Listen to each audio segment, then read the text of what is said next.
Naku, ito na! Matapos idamay ng Iran ang Gulf States, papasok na ba sa gyera? Ang mga nagliliparang missiles sa kalangitan ng Bahrain at Iraq ay patunay na walang sinasanto ang tensyon na ito. Umatake ang Iran at hindi lang basta-basta target ang tinamaan nila. Mga pasilidad na may mga sundalo ng UK at Amerika ang napuruhan. Dahil dito, ang France, Germany at UK nakialam na. Naglabas na ng direktang babala na handa silang gumamit ng puwersang militar para dumepensa at rumesba. Samantala, ang mga mayamang bansa sa Gulf tulad ng Saudi Arabia at United Arab Emirates ay naiipit na sa gitna. Matagal silang nanahimik, pero ngayon napipilitan na silang buksan ang kanilang mga base militar at airspace para tulungan ang Amerika. Kaya naman sa video na ito, aalamin natin ang bawat detalye ng pinakamalaking gyera na yayanig sa buong mundo ngayon.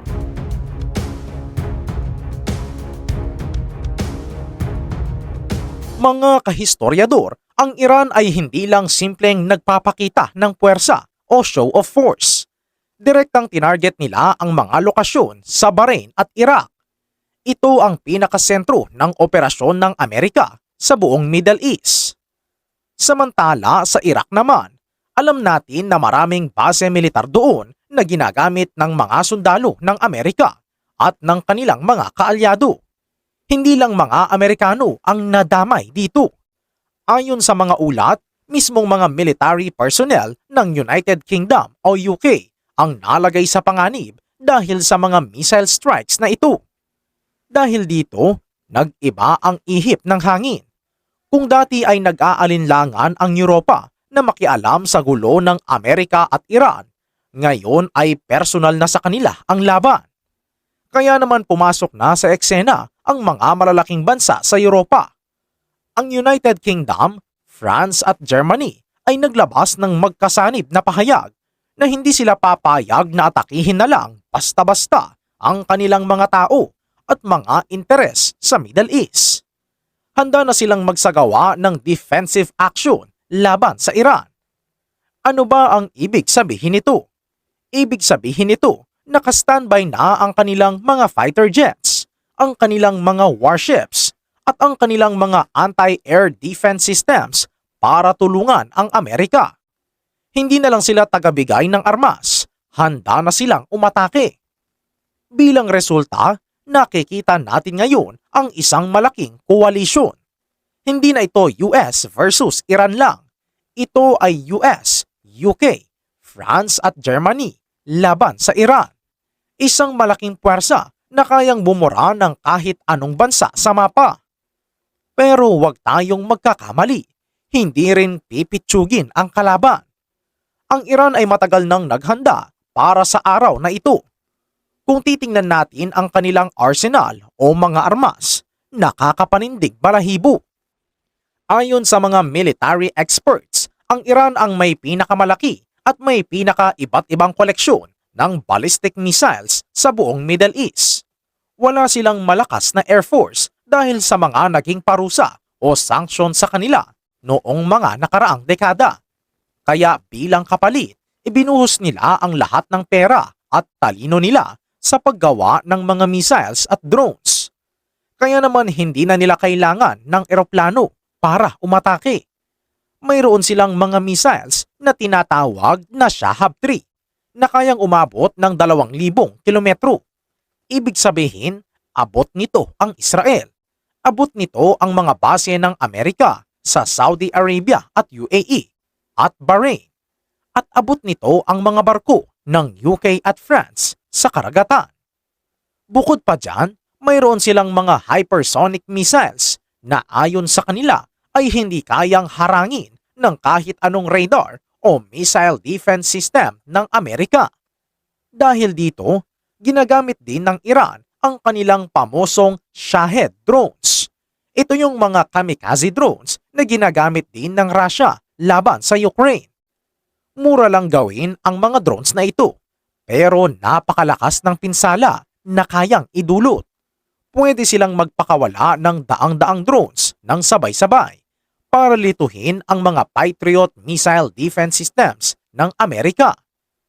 Kapag naubusan ng bala ang depensa ng Amerika, papasok ang mga malalaking ballistic missiles ng Iran para tapusin ang trabaho. Ganyan kadelikado ang taktika nila. Pero hindi lang dyan natatapos ang plano ng Iran.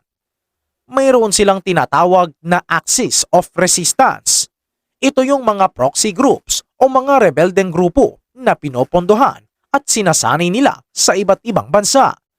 Nandyan ang Hezbollah sa Lebanon, ang mga Houthi rebels sa Yemen at ang iba't ibang militia groups sa Iraq at Syria. Kaya naman kapag sinimulan ng Amerika at Europa ang full-scale na atake sa mismong lupa ng Iran, siguradong aatake din ang mga grupong ito sa lahat ng direksyon.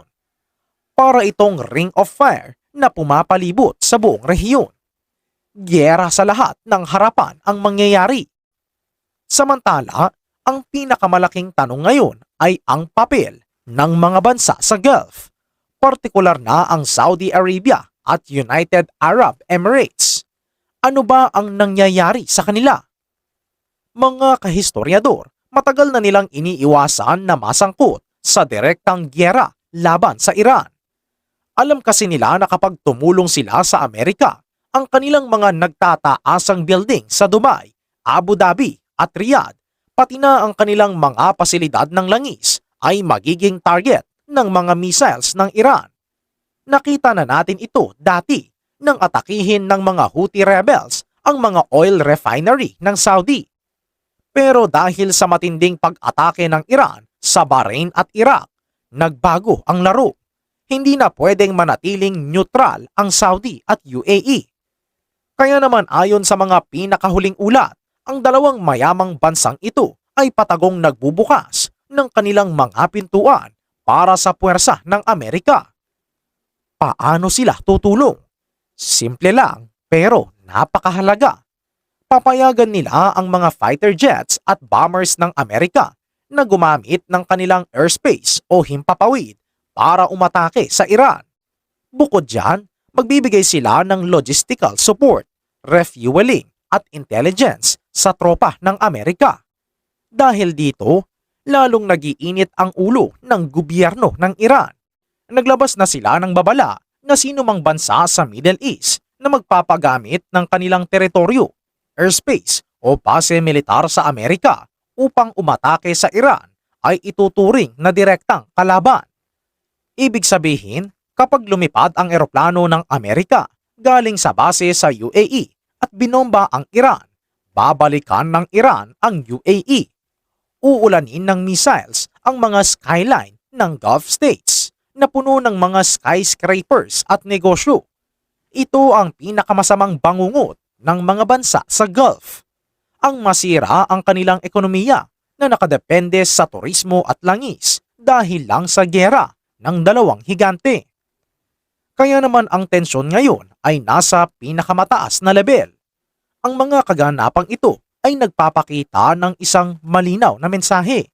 Walang bansang ligtas kapag sumiklab ang buong rehiyon. Ang presensya ng UK, France at Germany ay nagbibigay ng matinding tapang sa Amerika na ituloy ang kanilang plano.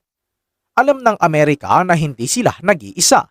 May basbas sila ng mga makapangyarihang bansa sa Europa para durugin ang kakayahan ng Iran na gumawa ng mga armas at nuclear weapons. Samantala, ano ba ang inaasahang plano ng Amerika at ng kanyang mga kaalyado? Kung titingnan natin ang galawan sa aspetong militar, hindi sila papasok agad-agad gamit ang mga sundalong naglalakad sa lupa. Ang una nilang gagawin ay shock and awe. Gagamitin nila ang kanilang mga stealth bombers tulad ng B-2 Spirit at mga F-35 fighter jets para bombahin ang mga radar, missile silos at command centers ng Iran. Susubukan nilang bulagin at pilayin ang militar ng Iran bago pa man ito makaganti ng malakas. Kasabay nito, ang mga barkong pandigma ng Amerika at UK sa Persian Gulf ay magpapakawala ng daang-daang Tomahawk cruise missiles. Ang target nito ay ang mga base ng Islamic Revolutionary Guard Corps o IRGC, ang pinakamalakas at pinaka-elitistang sangay ng militar ng Iran. Susubukan din nilang sirain ang mga pabrika ng drones na ginagamit laban sa kanila. Dahil dito, ang Iran ay mapipilitang gamitin ang kanilang pinakamalakas na alas, ang pagsara ng Strait of Hormuz. Mga kahistoryador, napakahalaga na maintindihan natin ito. Ang Strait of Hormuz ay isang maliit na lagusan ng tubig sa Middle East, kung saan dumadaan ang halos 30% ng supply ng langis sa buong mundo. Kapag napikon ang Iran at naglagay sila ng mga sea mines, nagpakalat ng mga fast attack speedboats at pinagbabaril ang mga oil tankers na dumadaan dyan, titigil ang ikot ng langis sa mundo. Kaya naman kapag nangyari yan, hindi lang Amerika, UK o Iran ang apektado. Tayo mismong mga Pilipino ay mararamdaman ang epekto. Ang presyo ng gasolina sa Pilipinas ay maaring umabot sa daang-daang piso kada litro. Ang presyo ng kuryente, pagkain at lahat ng bilihin ay sisipa pa itaas. Bukod pa dyan, mayroong tayong higit sa 2 milyong overseas Filipino workers o OFWs na nagtatrabaho sa Saudi Arabia, UAE, Bahrain at iba pang bansa sa Middle East. Kapag umulan ng missiles sa mga bansang ito, malalagay sa matinding panganib ang buhay ng ating mga kababayan. Ito ay hindi lang basta-bastang balita tungkol sa malalayong bansa. Ito ay balitang direktang tatama sa sikmura at pamilya ng bawat Pilipino. Samantala, patuloy ang pagmamatigas ng dalawang panig. Ayaw umatras ng Amerika dahil nakataya ang kanilang reputasyon bilang pinakamalakas na bansa sa mundo. Kung hahayaan nilang atakihin ang kanilang mga base at mga sundalo ng walang mabigat na parusa, mawawalan ng tiwala ang kanilang mga kaalyado. Ayaw din umatras ng Iran dahil para sa kanila, ito ay laban para sa kanilang kaligtasan at soberanya laban sa tinatawag nilang panghihimasok ng mga kanluraning bansa sa kanilang rehiyon. Dahil dito, ang mga diplomatic channels o ang mga pag-uusap para sa kapayapaan ay tuluyan ng isinara. Nag-aalisan na ang mga foreign diplomats. Nagkakaroon na ng mass evacuation ang ibang mga bansa para ilikas ang kanilang mga mamamayan mula sa Middle East. Ang mga kalsada at paliparan sa mga bansang malapit sa conflict zone ay puno ng mga taong nagmamadaling makauwi. Ang mga military bases ay naka-red alert at ang mga missile operators ay naghihintay na lang ng utos mula sa kanilang mga commandants para pindutin ang pulang boton. Mga kahistoryador, ang mga pangyayaring ito ay nagtutulak sa mundo sa bingit ng isang napakalaking sakuna. Ang matagumpay na pag-atake ng Iran sa mga skyline ng Gulf States kasama na ang pagtama sa mga pasilidad ng Bahrain at Iraq kung saan may mga tropa ang Amerika at UK ay nag-alis ng anumang limitasyon sa gulo. Ang pagpasok ng puwersang militar ng France at Germany upang tulungan ang Amerika ay nagpapakita na seryoso ang banta at hindi na ito kayang lutasin sa usapan. Sa tingin nyo, tama ba na tumulong ang Saudi at UAE sa Amerika o mas lalo lang nilang ipinahamak ang kanilang mga bansa? Gusto kong mabasa ang mga opinyon nyo. Maraming salamat sa inyong walang sawang pagsuporta. Hanggang sa muli, mga kahistoryador. Maraming salamat.